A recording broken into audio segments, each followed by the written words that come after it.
The Tales of Limindoor Woods by Sieglinde Francesca, Book 1, The Way of Gnome. Chapter 5, Weeds. When Gus awoke the next day, the first thing he thought about was the story Mossy had told him. He wondered what it would be like if he, Gus, took a scout about. At first it seemed so exciting.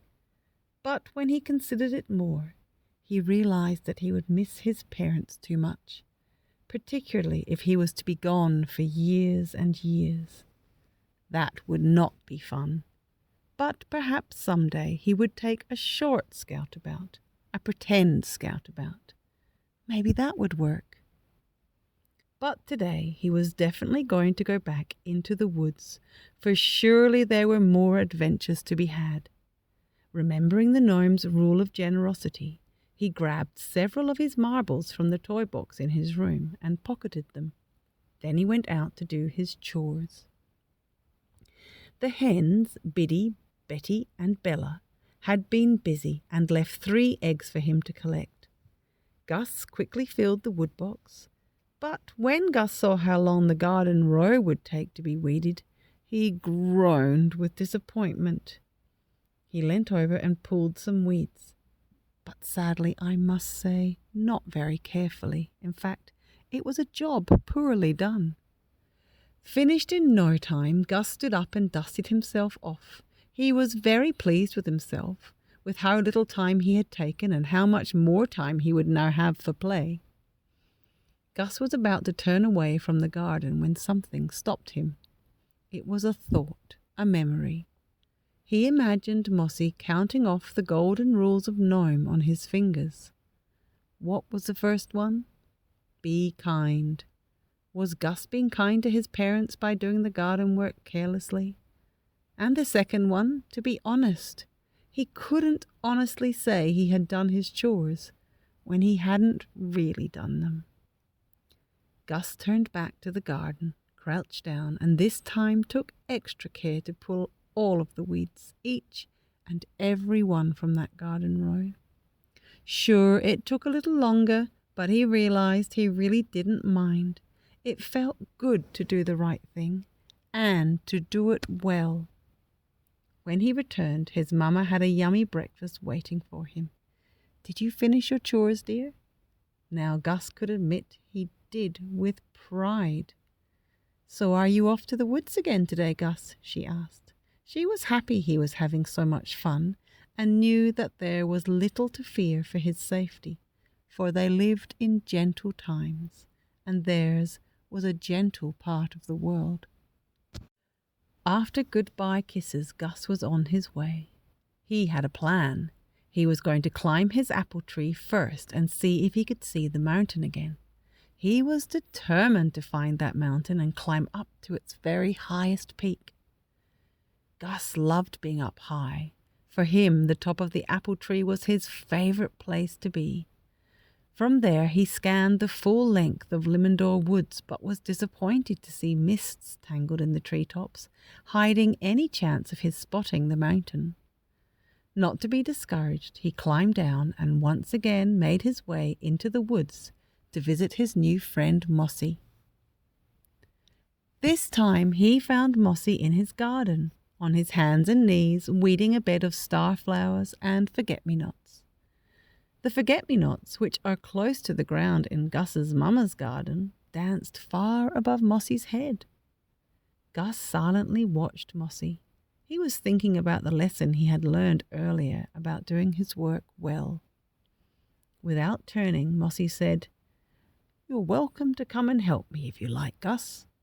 "Good morning, Mossy," Gus said as he knelt next to him. He wondered how Mossy knew he was there, for he was sure that he hadn't made a sound. It must be a special sense that gnomes have, he thought to himself. Then he remembered to give Mossy one of the marbles he'd brought with him. "This is for you, Mossy." "Why, thank you, Gus. But why don't you keep it to give to another gnome you meet today? What you could give me in its place is a story. Now, tell me, what have you done so far today?" Gus tugged at some very tall weeds from among the blossoms before he said anything. After a minute he found the courage to tell Mossy about his doing his chores that morning. He told him how he had at first been careless when he weeded in his mamma's garden, and how he then remembered the golden rules of Gnome and went back and did it right. Mossy stopped his weeding, turned to look at Gus straight in the eye and said, "That was a good thing you did." And he said no more on the subject. Gus was surprised at how right it felt to confess to Mossy. After a while he asked Mossy about the mountain. "You know, the other day I was sure I saw a mountain above the forest treetops. Have you ever seen the mountain, Mossy? How do I get there?" "Well, lad, I myself have never been there, though I have explored much of Limindoor. But I hear that Pebble Gnome visits a mountain often. He would be the one to ask." "Really? Who's Pebble Gnome, Mossy? Can I meet him? Can you take me to him, can you? Oh, I do so want to see that mountain." "Now, calm down, lad. Pebble is a neighbour and you will meet him. But you must know that Pebble works at night, so he sleeps much of the day." Gus wondered what kind of work a gnome would do at night.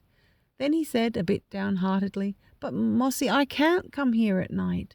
I'm sure my parents wouldn't let me." "I tell you what," said Mossy, patting Gus's shoulder. "I had planned on Meese taking you to meet another friend of ours, Gilly Gnome. Since Pebble's house is close by, you can go there first and see if he's awake. But you must not wake him up if he isn't. Then you can meet Gilly. Gilly is so looking forward to meeting you, as I have told him all about you." "Oh, thank you, Mossy. I would like to meet Gilly, but I sure do hope that Pebble is awake." Mossy called to Meese and told him what the plan was. "Remember now, do not wake Pebble up if he's asleep. Now, go and have fun." Meese led Gus through the forest, much in the same direction he would go to return home. When they arrived at a particular big oak tree, they walked around it and saw it had a lovely blue door at its roots. "Shh," whispered Meese. "This is Pebble's house. We will go up to his door, but we won't knock." They did just that. As they stood at Pebble's door, they heard a loud, repeated, even wheeze and snuffle